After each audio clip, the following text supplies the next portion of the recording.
কেমন আছো তোমরা সবাই? রিল কথা আরেকটি ভিডিওতে তোমাদের স্বাগত।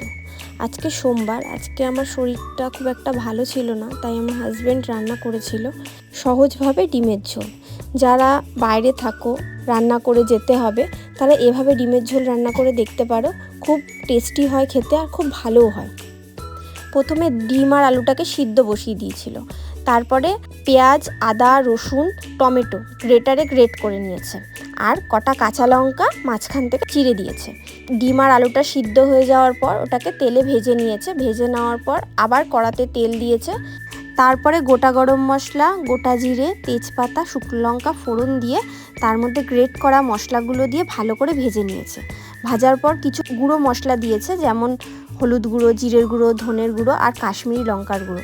কাশ্মীরি লঙ্কার গুঁড়োটা তোমরা দিতেও পারো, নাও দিতে পারো। দিয়ে ভালো করে কষিয়ে নিয়েছে। কষিয়ে নেওয়ার পর তার মধ্যে দিয়েছে ডিম আর আলুটা। দেওয়ার পর ওটাকে আরও ভালো করে কষিয়েছে। কষিয়ে যখন মশলা থেকে তেল ছেড়ে এসছে তখন জল দিয়ে দিয়েছে। জল দিয়ে জলটা একটু ফুটে যাওয়ার পর গুঁড়ো গরম মশলা দিয়ে নামিয়ে নিয়েছে। এই রান্নাটা খেতে খুব ভালো হয়, খুব কম সময়ের মধ্যে হয়ে যায়। তোমরাও করে দেখতে পারো, আর খেতেও খুব টেস্টি হয়।